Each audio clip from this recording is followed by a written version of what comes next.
I'm Ben Averis, a consultant botanist living in East Lothian in Scotland, and this course at Kindrogan Field Centre is looking at NVC Woodlands, looking at a range of different woodland communities. It so happens that Kindrogan is actually a jolly good place to do this course because you've got a good range of different woodland vegetation types, which equates with different woodland NVC communities in the area. We've got enough of a range just within a easy drive of Kindrogan to be able to cover what is really the main core of variation in woodland vegetation that we need to know about if we're going to look at NVC woodlands on a national basis. So on the first day, we've been to a place just near Pitlochry where we explore firstly some woodland just near to a car park, very, very accessible. And the reason for choosing this is that it actually includes the three main community types which are really the core of understanding woodland NVC. We have two big, very, very broad divisions. One is between wet woodlands and the other one is between dry woodlands. And first and foremost, we want to get our heads around understanding the dry woodlands because those are the ones that are most extensive. And we have three main divisions within the dry woodlands. They reflect the nature of the soils. One is very acid, one's more neutral, and one is more basic.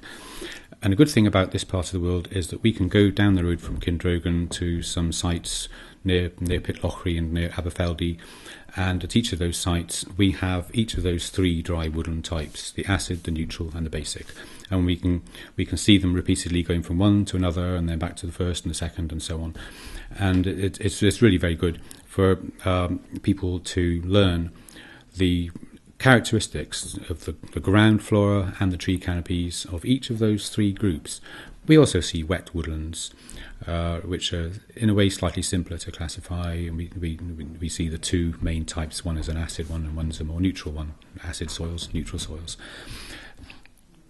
And then on the second day we go out to another site and we see some of the same communities again, but in a different place. They always look a little bit different, and it's good exercise to see them at a second site. And then we come back second evening, we have another indoor session going through the books again, and always asking any questions. If anybody, there are always people who have interesting questions to ask. People come on these courses from different angles. They've all got different reasons to come here, which is what makes it very interesting. And they come from quite a range of places too, all over the country. We've had people from the south of England, people from all around Scotland. Understandably, we do get quite a lot of professional people working professionally in ecological circles coming here. For example, staff of organisations such as Forestry Commission, Scottish Natural Heritage, Scottish Wildlife Trust. That's one group. Consultancies is another one. Quite a lot of people coming on these courses working as ecologists for consultancies around the country. Then, quite rather differently, we have people who are not necessarily working in this field, and they just come because they're interested in finding out about woodland vegetation, which is jolly good.